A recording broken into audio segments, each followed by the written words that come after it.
Queridos, quem já perdeu alguma coisa, levanta a mão aqui, tipo chave, celular, carteira, documento, menino no shopping. Quem já perdeu?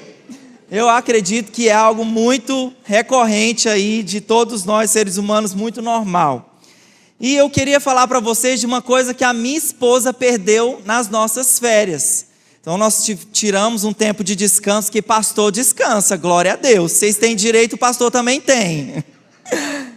E a minha esposa perdeu uma coisa e foi assim uma saga, e eu vou contar para vocês assim mais ou menos como foi essa saga da perda que a Luana teve. A Luana nós fomos para o Piauí, para o Maranhão, onde os nossos familiares da Luana, né, os parentes dela moram.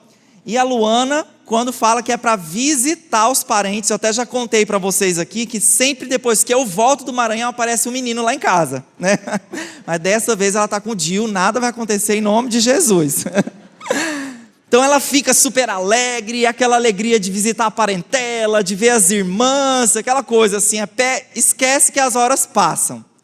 E um dos dias da nossa viagem, nós saímos para visitar uma irmã e decidimos passar no mercado para comprar umas coisas para fazer um lanchinho.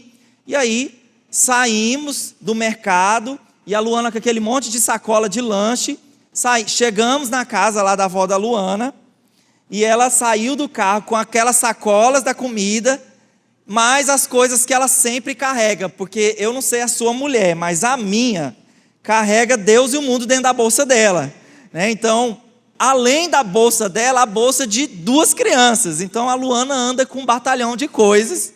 Então, saindo do carro com todas aquelas coisas, a Luana entra, chega direto na cozinha da avó dela, faz o lanche, e quando passa 1 hora depois do lanche, a Luana me pergunta: amor, você viu o meu celular? Aí eu falei: não vi, vamos procurar. E aí, queridos, começou a saga da procura do celular da pastora Luana. Aí reviramos a casa inteira, reviramos a mala, reviramos o carro, fomos na casa da pessoa que a gente tinha visitado e nada de celular. E tinha um detalhe, o lugar que nós estávamos não tinha sinal da operadora. Ela só tinha sinal da internet da casa da avó dela. Gente, aí a Luana começou a desesperar, chorar, entrar em clamor, porque, gente, perder celular, você perde um monte de informações, assim, né? Hoje em dia o celular é uma carteira.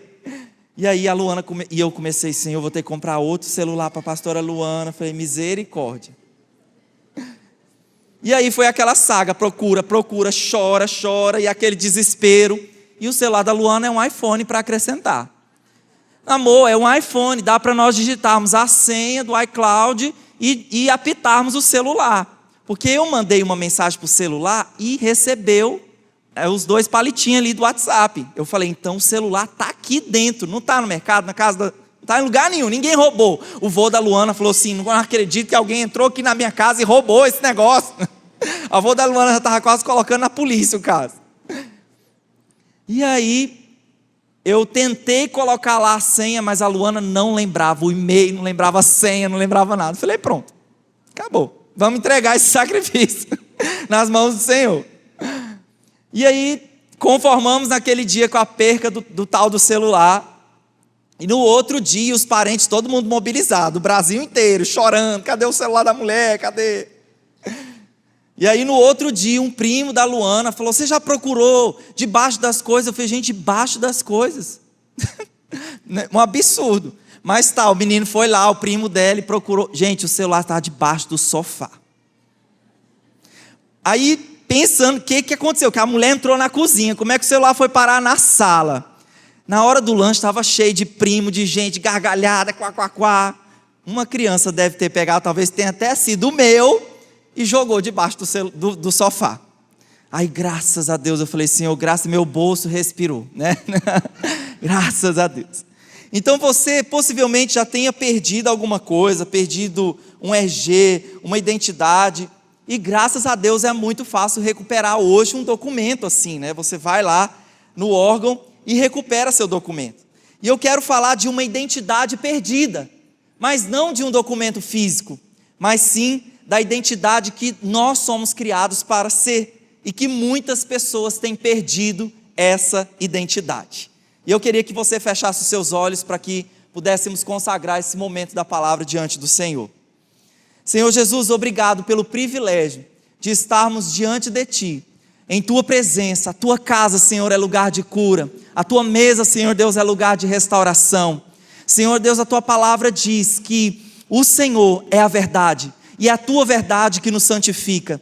E ao nos expormos, de acordo, Senhor Deus, com as escrituras do Senhor, com a palavra do Senhor, o Senhor revele as Tuas verdades ao nosso coração, e possamos, Senhor Deus, sair daqui, não apenas com a letra, porque a letra mata, mas o Espírito do Senhor vivifica, e é o que queremos, a vida do Senhor em nosso coração, em nome de Jesus, amém, glória a Deus.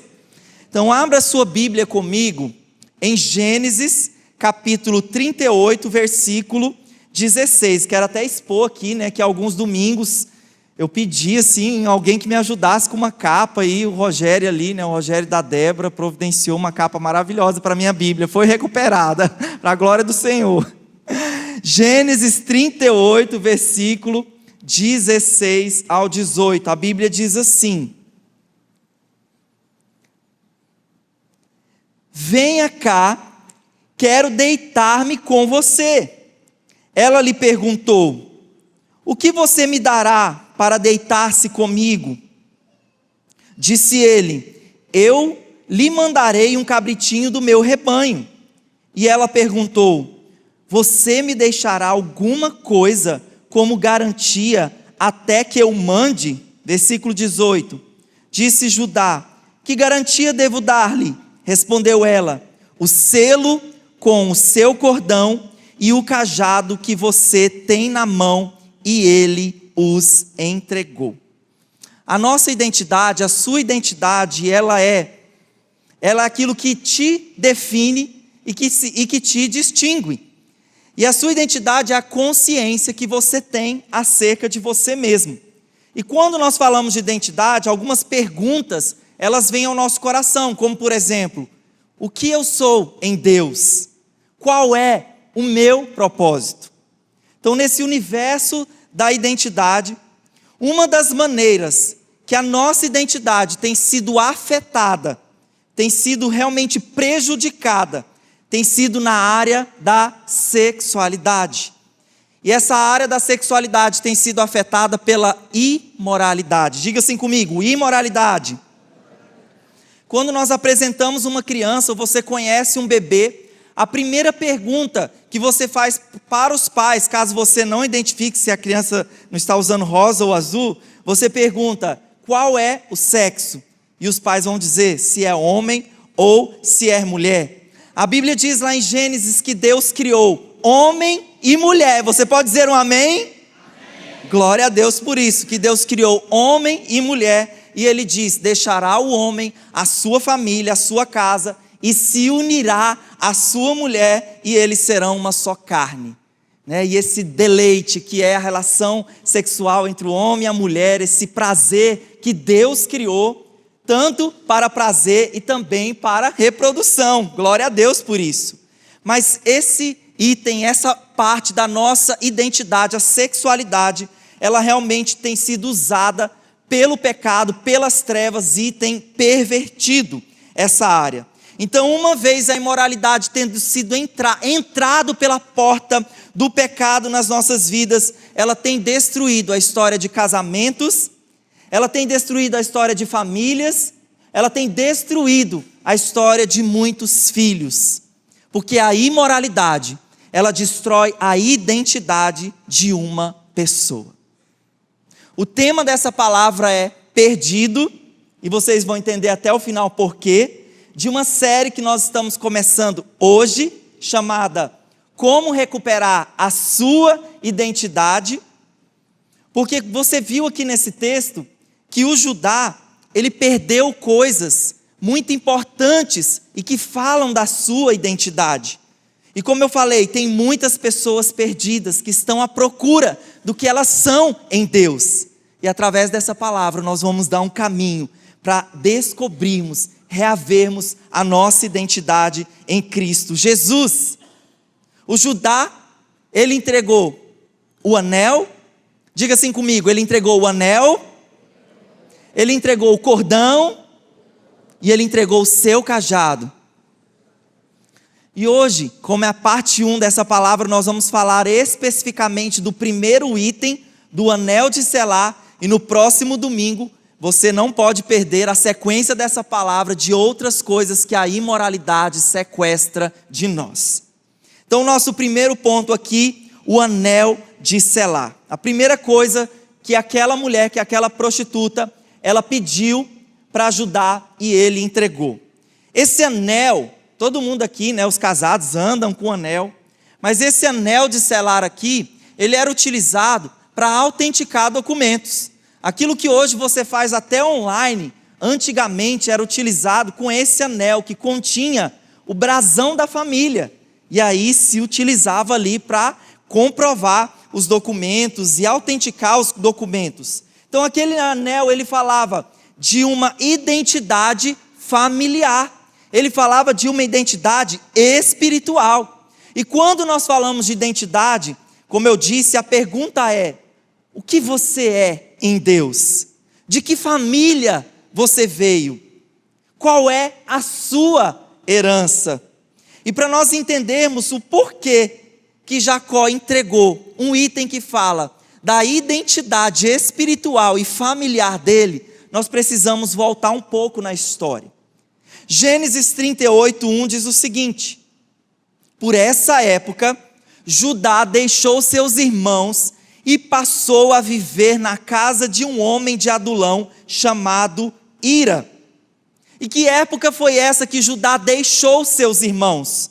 Essa história, ela está dentro de uma das maiores histórias que tem ali na Bíblia, e talvez até no livro de Gênesis, que é a história de José. Essa época que Judá se apartou dos seus irmãos foi quando, você sabe que José, que era irmão de Judá, era o filho preferido de Jacó, o pai desses irmãos. José era o filho da mulher que Jacó mais amava. E a Bíblia diz que o José era um fofoqueiro, que todas as vezes que os irmãos saíam para trabalhar, o José era mandado pelo seu pai para inspecionar o que os irmãos estavam fazendo, porque a má fama deles se espalhava e o pai sempre sabia que precisava de alguém olhando o que os irmãos estavam fazendo. E os irmãos, movidos por inveja de seu irmão, porque ele era o preferido, tinha uma capa toda colorida, o pai realmente fazia questão de privilegiar José. Os irmãos tinham ódio de José. E todas as vezes que chegava José, eles falavam: lá vem o fofoqueiro. E o plano deles foi: hoje vai ser o dia que nós vamos colocar, por fim, a vida de José. Vamos matar José. Tá aquelas conversas de irmão, vamos matar. E aí o Judá, que era um dos irmãos mais velhos, o Judá participando daquela roda de intriga, de confusão, o Judá diz: não vamos fazer isso, é muito sério, é muito grave esse pecado de matar, derramar o sangue do nosso próprio irmão. Mas logo ali vem uma caravana de ismaelitas, vamos vender José como escravo.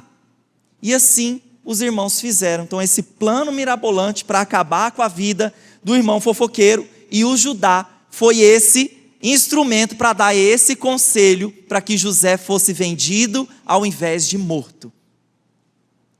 Se você fosse um desses irmãos, quando chegasse diante do pai, sabendo que eles fizeram esse plano mirabolante e maligno para acabar com a vida do irmão, com que cara você apareceria para o seu pai? E é cena de novela da Globo que eles fizeram. Pai, olha a capa ensanguentada, José morreu, talvez o animal pegou ele. Colocaram a máscara dos atores e fizeram aquela cena para realmente enganar o seu pai. Então foi nessa época que Judá se apartou dos seus irmãos, porque ao invés de chegar lá, de contar a verdade para o seu pai, o Judá decide continuar vivendo aquela mentira. E aí, ele decidiu fugir. E toda pessoa que foge de algum problema, Essa pessoa está fugindo da resolução, está fugindo do perdão, está fugindo de consertar. E o Judá aqui na sua casa, antes de fugir, como que ele estava vivendo? Sob o peso da traição para com seu pai, da desonra, da venda do seu irmão e dessa mentira. Então ele convivia com culpa, ele convivia com dor, ele convivia com a dor do pai e com a hipocrisia dos irmãos, vivendo como se nosso irmão morreu, coitado dele. Então o Judá vivia sobre essa culpa, sobre esse peso, e ele realmente não suportou. E a Bíblia diz então que ele fugiu.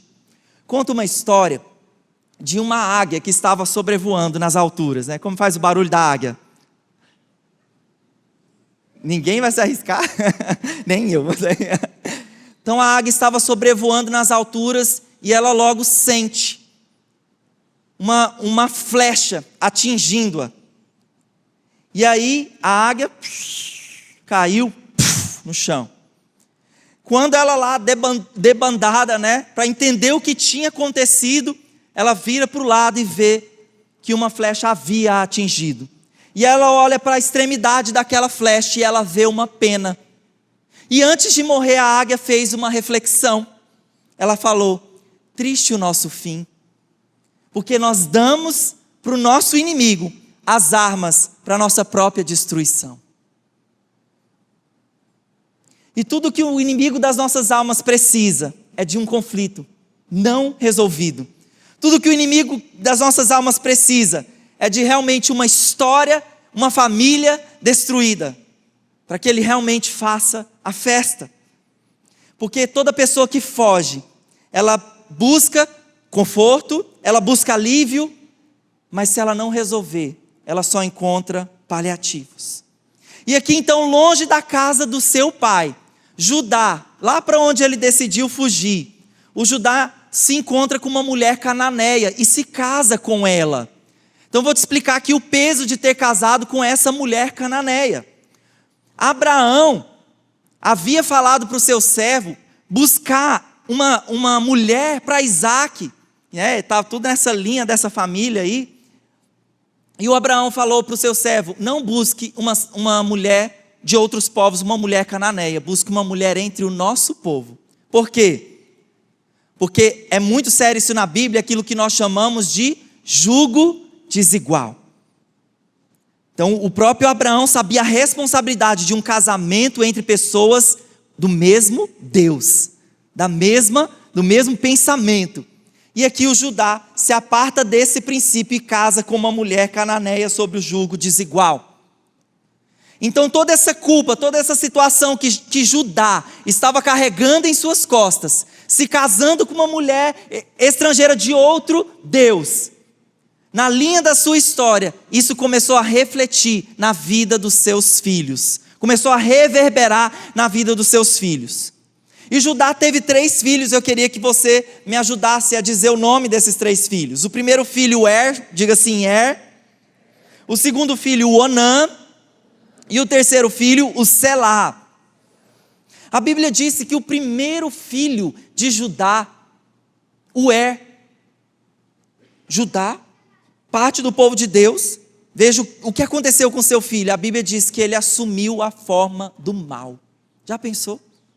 O seu filho assumindo a forma do mal. E a Bíblia diz que Deus o matou. Que Deus matou o E mais ainda, o era casado com uma mulher chamada Tamar. Então diga isso comigo, Tamar.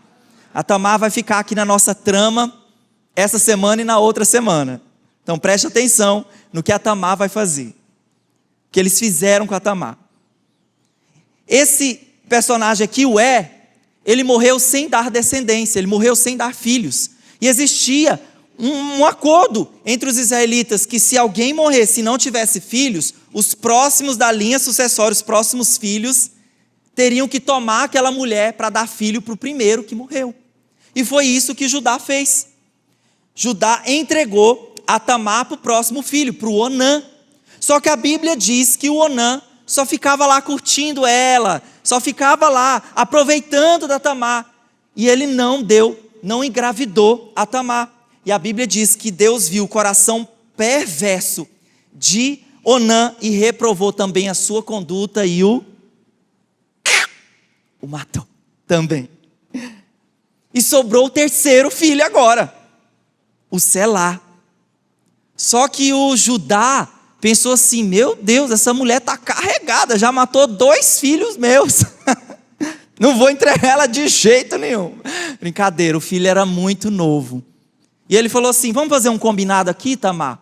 Meu filho está muito novo, vamos deixar para um próximo tempo, vamos fazer um combinado aqui? E despediu Tamar para a casa de seu pai. Só que esse combinado de um dia entregar Tamar para Selá nunca aconteceu.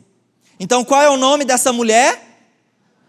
Não, agora vamos dizer com fé. Vamos lá dizer, qual é o nome dessa mulher? Tamar.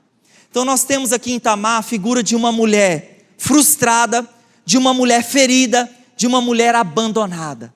A Bíblia diz lá em Provérbios 13:12, que a esperança demorada, ela adoece o coração. Então nós temos aqui uma mulher, porque culturalmente ter filhos era um bom sinal. Você vê lá a luta entre Raquel e Lia, quem tem mais filhos? E essa mulher aqui, desprezada, frustrada, ferida, um dia teve um plano maligno e imoral. Porque ela ficou sabendo que o Judá, o seu sogrão, estava na região onde ela morava. E ela falou: é agora, já que ele não me deu o Selá para se casar comigo, para eu ter filhos, eu vou me deitar com ele. Então o plano dela, ela se vestiu como uma prostituta, ficou à beira do caminho, e ela ali seduziu, né? A Bíblia fala que ela não aparecia a imagem dela, porque ele não a reconheceu, ele a seduziu, e quando terminaram ali o ato, ela perguntou: como você vai me pagar? E ele: eu vou te pagar, lógico, um cordeiro, um carneiro aqui, né, das minhas posses, e eu vou te mandar isso. Só que ela falou: cadê a garantia disso? Porque não está aqui, eu não estou ouvindo o balido da ovelha, do cabrito, nem nada. E aí Gênesis 38:18 diz: disse-lhe Judá: que garantia eu devo dar-lhe? Respondeu ela: o seu selo com o cordão e o cajado que você tem na mão. Então a entrega desse anel, que é esse primeiro item que nós estamos falando, ele representa realmente que a identidade de Judá estava seriamente comprometida com esse espírito de imoralidade. E como Judá, na nossa geração, uma crise de identidade tem sido um dos maiores problemas. E uma das bases da imoralidade, da identidade, como eu falei, é a sexualidade. E uma das faces da imoralidade é o adultério. E eu queria falar um pouco sobre o adultério. Aqui em Provérbios 16:6-32 diz que o homem que comete adultério, ele não tem juízo. Todo aquele que assim procede a si mesmo se destrói. Sofrerá ferimentos e vergonha, e a sua humilhação jamais se apagará.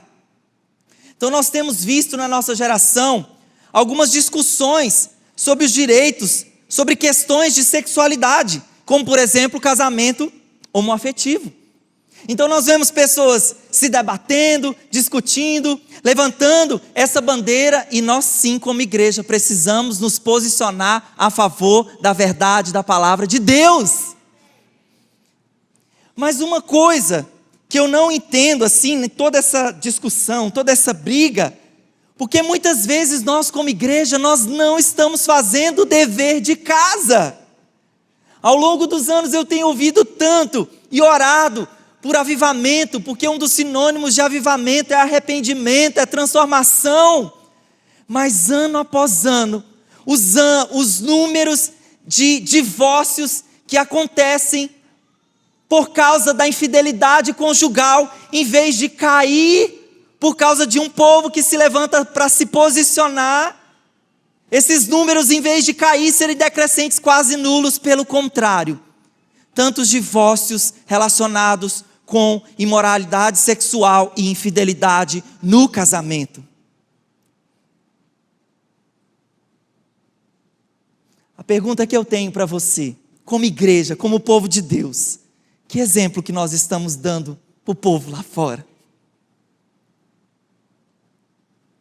Que exemplo que as pessoas estão vendo aqui dentro, na sua casa, na sua família? Que tipo de conduta as pessoas estão vendo no seu coração? E eu creio que uma das formas, queridos, de nós fazermos isso é proteger, é vivenciar os princípios bíblicos. Eu estava ouvindo a palavra do Cristiano da semana passada, e ele fez uma dinâmica dos homens ficando de pé, e essa é quase que uma continuação, porque eu creio que você homem, essa palavra é para você homem, sacerdote. Inclusive, dia 19, eu quero desafiar você homem a estar na nossa programação, né, o nosso café dos machos, né? Vamos falar sobre esses assuntos lá no Girassol Plaza. Para você homem, essa palavra é dirigida para você. Você deve ser um exemplo de fidelidade. Você deve ser um exemplo de honestidade. Você deve ser um exemplo de santidade no casamento. Homem, não entregue essa área da sua identidade, a sua sexualidade na mão de uma prostituta, na mão da pornografia, na mão da promiscuidade. Não entregue a sua identidade nas mãos de uma prostituta. Porque a imoralidade, queridos, é uma coisa altamente destrutiva. Você viu aí no texto que uma pessoa que adultera, por exemplo, né, que é uma das faces da imoralidade, que essa vergonha que essa pessoa passa jamais se apaga. Então Judá, nosso personagem aqui de hoje, ele entrou nessa rota de decadência. E uma rota de decadência é uma escada com muitos degraus. Essa pessoa que percorre esse caminho, que desce essa escada com muitos degraus, espiritualmente falando, essa queda não acontece de uma vez. São pequenos princípios, pequenas situações que a pessoa vai quebrando. Nós lemos recentemente um livro que tem o tema como 2 pulgas e nenhum cachorro. Nossa equipe, né, os pastores leram esse livro, que é um livro da área, né, Wellington? Da área de casamento. E lá nesse livro, por exemplo, fala do adultério emocional. Que o adultério caiu assim, eu tropecei e caí lá na cama da prostituta. Não, começa muitas vezes com a pessoa dando corda demais para colega de trabalho, dá uma carona para a pessoa que está no ponto de ônibus, não vigiando a aparência do mal. Então pequenas pedras que vão se ajuntando, daqui a pouco aquela pessoa, ela cai, ela tropeça.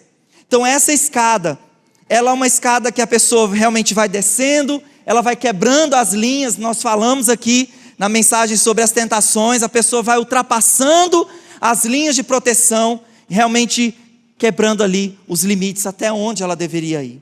Então, quanto mais longe de Deus estava Judá, mais longe Judá estava longe acerca da sua identidade em Cristo Jesus. E o Judá, ele permanecia nessa rota de decadência ao se casar com uma mulher sob julgo desigual, e isso reverberando na vida dos seus filhos, e aqui agora, porque a sua mulher havia morrido entregando-se, deitando na cama de uma prostituta, de uma mulher prostituta.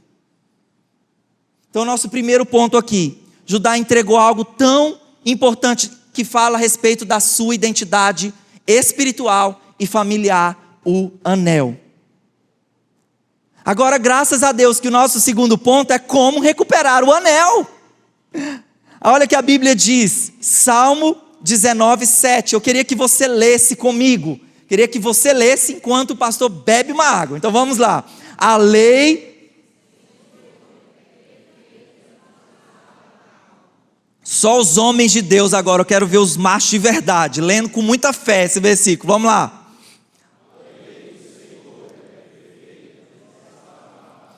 Graças a Deus, queridos, que no Senhor tem uma oportunidade de recomeço. Graças a Deus que no Senhor tem um plano, porque Deus sempre tem um plano para aquelas pessoas que saem do plano. Eu posso ouvir um amém? Deus tem recomeço para aquelas pessoas que saem do plano, que caíram, que vacilaram, que erraram. Não é o fim. Deus, ele tem restauração. E como se restaura um anel? Intimidade, relacionamento com a palavra de Deus. Eu vi recentemente uma pesquisa que dizia que casais que têm relacionamento sério, eu não estou falando aqui de vir na igreja todo domingo, eu estou falando aqui de hábitos espirituais, hábito de ler a Bíblia, de ter relacionamento com Deus todos os dias, de casais que têm relacionamento com a palavra. Essas estatísticas de divórcio, elas irem lá embaixo, relacionadas, com imoralidade sexual. E eu penso que cada um de vocês aqui são esses homens e mulheres que têm relacionamento com a palavra de Deus. Porque só o relacionamento com Jesus, só o relacionamento com as Escrituras, só o relacionamento com a palavra de Deus que tem esse poder de restaurar, de recuperar a sua identidade. E uma das coisas que nós temos que entender, queridos, que o pecado que você cometeu não te define. Eu posso ouvir um amém? Graças a Deus por isso, porque senão estaremos cheios de marcas. Então o nosso pecado não nos define, mas sim o que define você é as verdades que Deus tem a respeito da sua vida. E como eu sei, pastor, das verdades que Deus tem a respeito de mim? Palavra de Deus, Bíblia, as Escrituras. Então você sabe a rota onde você pode tomar de volta as Escrituras, a palavra de Deus. Quanto mais consciente você estiver, querido, das verdades da palavra do Senhor, maior vai ser o potencial seu de voltar para essa rota, maior vai ser o potencial da sua vida de concretizar os propósitos que Deus tem acerca da sua vida. Então existe um poder maravilhoso quando você descobre aquilo que você é em Deus. Então quando essa recuperação desse anel fala de redenção, fala daquilo que Jesus fez por mim e por você lá na cruz do Calvário. A Bíblia diz que o sangue derramado de Jesus, quando ele se coloca lá, quando ele diz está consumado, Jesus estava pegando seu escrito de dívida, as dívidas que você teve ao viver uma vida no pecado, e ele estava pegando essas dívidas, pagando essas dívidas para você. Isso é a obra de redenção, isso é uma das formas de recuperarmos o anel, é olharmos para Jesus. Então, queridos, em Deus sempre tem um novo começo. E uma história de novo começo está escrito lá na parábola do filho pródigo. Praticamente, essa história é o espelho da parábola do filho pródigo. Alguém também que saiu de casa, com o pai ainda vivo. Pai, me dê a minha herança, me dê o que é meu. Eu quero ir para o mundo, eu quero ir para Gandai, eu quero ir para a balada, eu quero cheirar, eu quero ficar com a mulherada. E ele foi. Porque Deus é um Deus realmente que dá a liberdade para que cada um escolha. E aquele filho foi.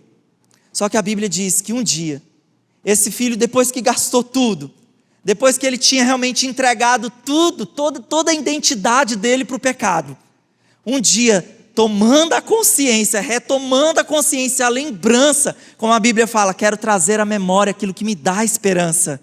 Ele se lembrou, eu estou aqui comendo comida indigesta, enquanto na casa de meu pai, até os colaboradores, eles comem melhor do que isso. E ele disse o que está escrito lá em Lucas 15, 18, olha o que o filho lhe disse: eu me porei a caminho, e voltarei para meu pai, e lhe direi: pai, pequei contra o céu e contra ti.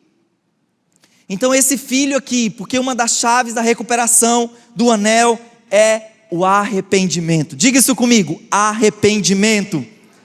Diga para uma pessoa que está do seu lado, arrependimento. E arrependimento, queridos, é a mudança da mente para melhor. Diga isso comigo, mudança da mente para melhor. E lá no nosso livrinho de discipulado inicial, existem 4 passos que nós chamamos importantes para exercitar o arrependimento. Pode colocar aí os 4 passos. O primeiro passo para o arrependimento é reconhecer. É reconhecer que errou. É reconhecer que falhou. É reconhecer que está nessa rota de decadência. É reconhecer que pecou, que entregou coisas importantes nas mãos de uma prostituta. E esse filho, ele reconheceu, ele se lembrou: na casa de meu pai, na casa de meu pai, na casa de meu pai. Ele reconheceu que ele estava errado. Ele reconheceu que precisava voltar atrás. E o segundo passo aqui, que é a tristeza segundo Deus. Qual é a diferença? Porque existe o remorso e existe a tristeza. O remorso é aquele tipo de pessoa que você lá caiu, errou, falhou, vacilou. Errei, pequei, me perdoa, vocês me perdoam. Mas todo mundo vira as costas, ele vira também, ele continua caindo naquela mesma área. A tristeza segundo Deus é uma tristeza que tem atitude, que tem uma ação. Diga isso comigo, ação. A tristeza segundo Deus, esse sentimento, né, segundo Deus, ela provoca uma ação dentro de nós. Então, primeiro, reconhecer. Segundo lugar, tristeza segundo Deus. E em terceiro, virar as costas para o pecado. Decidir virar as costas para o pecado. Já eu volto no último ponto. Lá em Romanos 6,12 diz: portanto, não permitam que o pecado continue dominando o corpo de vocês, fazendo que obedeçam aos seus desejos. Eu não vejo aqui a Bíblia falando, portanto, que Deus não permita que o pecado continue dominando sobre o corpo de vocês. Não, esse texto, ele traz para você a responsabilidade. Ele fala, João, não permita. Carlos, não permita que o pecado habite em você. Willy, não é para dizer, o pastor está me apontando, não. Willy, não permita que o pecado habite em você. E essa é uma decisão de virar as costas para isso. O que for preciso fazer, querido, faça. Para permanecer em Deus, para permanecer no Senhor. Eu sempre costumo falar assim, fecha a porta, bate a porta na cara do diabo. Bate a porta na cara do pecado. E decida viver em Deus. E o quarto ponto, né, fala da restituição. Quando aquele filho chegou de volta na casa de seu pai, olha o que ele recebe, a Bíblia diz que o que ele recebe nas suas mãos? O anel. Ele recebe novas vestes, ele recebe novas sandálias, ele atualizou a moda todinha naquele dia, né? Ele recebeu do Senhor de volta itens perdidos, que falam de identidade. Aquele pai falou, meu filho, você é meu filho, você é meu filho, eu te recebo de volta, você é amado por mim, eu amo você. Então são essas coisas que acontecem, a restituição, quando nós realmente exercitamos o arrependimento. Ouvimos aqui, ao longo desses 14 anos com o pastor Jackson, tantas histórias que ele contava para nós, de pessoas que tinham coragem, essa ação de virar as costas para o pecado, e vinham confessar adultério. E o pastor Jackson sempre contava essas histórias e falava assim, muitas vezes, a pessoa vinha com o primeiro passo. Pastor, eu vacilei, eu caí, eu pisei na bola, eu traí a minha esposa. E o pastor Jackson contava para a gente, e ele falava assim, amém, querido, parabéns, parabéns pela coragem, parabéns por esse ato de um homem de Deus. Mas eu tenho um segundo passo para você. E o segundo passo para você é contar para sua esposa. Porque essa aliança você não tem comigo, você fez com a sua esposa. E ele sempre contou de muitos que davam um pulo lá atrás e falava, jamais eu vou contar para minha esposa. Jamais eu tenho coragem de contar isso para ela. E tantos casamentos que perderam, se foram embora, terminaram. Mas ele sempre contou para nós, desses que tiveram coragem de reconstruir a confiança que havia sido perdida por causa da infidelidade. E talvez tenha aqui muitos de nós aqui no nosso meio que passaram por isso, e graças a Deus tiveram coragem, e graças a Deus estão reconstruindo e restaurando as suas famílias para a glória do Senhor. Isso é atitude de macho, mesmo tenha vacilado, mas teve coragem, se arrependeu e buscou em Deus restauração. E eu quero que você dê um glória a Deus por isso. Então a Bíblia diz, não permitam, diga isso para a pessoa que está do seu lado, não permitam. E eu tenho um segredo para você que está escrito lá em Provérbios 28:13. Quem esconde seus pecados não prospera, mas quem os confessa e os abandona encontra misericórdia. Hoje mesmo, diante dessa palavra, minha oração é Espírito Santo, Dá aqui, Senhor, no nosso meio, pessoas que tenham coragem de levantar o tapete das suas vidas e exporem os seus corações, exporem áreas que eles precisam ser ajudados, porque esse texto diz que quem esconde os seus pecados não prospera, não tem uma vida abundante, uma vida de paz, de alegria, de harmonia no lar. Mas aquela pessoa que tem coragem de confessar e de abandonar, de virar as costas, essa pessoa encontra de Deus misericórdia. Ela encontra de Deus um novo tempo. Charles Spurgeon diz essa frase, e o pessoal do louvor já pode vir aqui comigo: pecado e inferno estão casados, a não ser que o arrependimento anuncie o divórcio. Vamos falar juntos essa frase? Leia assim comigo: pecado e inferno estão casados, a não ser que o arrependimento anuncie o divórcio. Sabe por quê, queridos, que eu coloquei o tema dessa palavra perdido? Parece que está aí, né, Bruno? Perdido no meio do nada. Mas eu fui essa pessoa perdida um dia. Eu estava perdido um dia. E eu tenho contado para vocês partes e frações da minha história. Eu nunca fui para a balada. Eu nunca fiz que nem o filho que foi. Mas eu estava dentro da igreja perdido. Eu estava dentro da igreja sem conhecer a minha identidade na área da sexualidade, aquilo que Deus tinha para mim. Eu contei para vocês já um dia que quando eu era criança, eu fui abusado sexualmente. E a partir do abuso, várias portas realmente de perseguição entraram na minha vida. E na adolescência, nessa fase de tantos hormônios, de tanta transformação, eu desconhecia qual seria de verdade o meu futuro.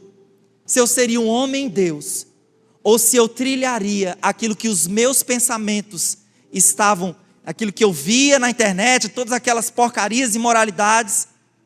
Se eu seria um dia, se eu teria uma família, se eu seria um homem de Deus.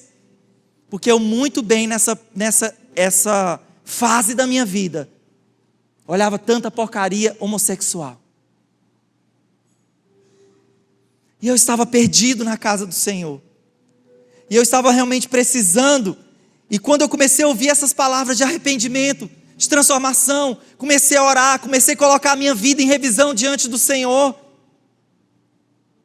E aí eu conto para vocês, né, que vivia realmente quase como se fosse uma depressão, porque toda a condenação e acusação das pessoas que me olhavam e riam de mim, e faziam chacota a respeito, né, das coisas que eu fazia.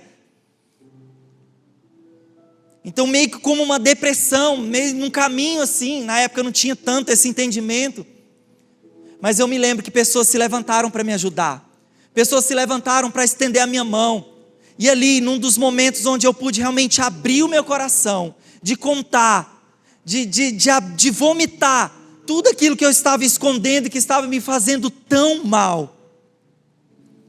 E quando realmente eu confessei, coloquei para fora, o peso todo saiu. E eu me lembro que aqueles irmãos que me ajudaram, né, aqueles discipuladores, que eu tenho um desafio para você: se tem áreas escondidas da sua vida, procure alguém. É importante orar, confessar, mas é importante também procurar alguém maduro, alguém que vai te ajudar no processo de transformação na sua vida. E aqueles irmãos, eles, a partir daquele momento, oraram comigo, reafirmaram várias coisas da minha identidade em Cristo Jesus na área da sexualidade. Eles me deram um livretinho que chamava Minha Nova Identidade em Cristo. E uma das coisas que eles me falaram foi assim: Willy, levanta a cabeça. Você não precisa andar mais como um derrotado. Você não precisa andar mais como alguém que está perdido. Levanta a sua cabeça e assuma sua identidade em Cristo Jesus. E ali naquele livro, sabe aquelas coisas que eu li, porque eu ainda tinha um relacionamento bem ínfimo com a palavra de Deus. Eu li naquele livro que eu era perdoado. Eu li naquele livro que o Espírito Santo, a partir daquele momento, morava dentro de mim. Porque tem muitas pessoas que elas falam assim: pastor, eu tenho tanta coisa para resolver, Eu tenho ainda algumas coisinhas assim, talvez não seja agora não a hora de se entregar para Jesus, a hora de arrependimento. Eu digo para você, querido, que é fé. E naquele momento eu estava andando em fé, e eu lia lá que eu era livre, e eu li lá que eu era puro, e eu li lá que eu era um homem de Deus, e eu li lá que eu estava perdoado. Glória ao Senhor, glória ao Senhor, glória ao Senhor. Você pode ficar em pé no seu lugar. Eu queria que, se essa palavra tocou o seu coração, você se prostrasse em arrependimento diante do Senhor, porque você só vai recuperar a sua verdadeira identidade se você tiver coragem de realmente colocar para fora tudo que está fazendo mal a você. Nós vimos nessa palavra que o Judá, ele entregou o seu anel, ele entregou um item importante da sua sexualidade, da sua identidade. E na próxima palavra, no próximo domingo, nós vamos dar continuidade nessa história, o desfecho dessa história. Você pode falar comigo: pastor, eu conheço o desfecho dessa história. Venha, Deus vai falar com você. E traga alguém que precisa ouvir essa palavra também.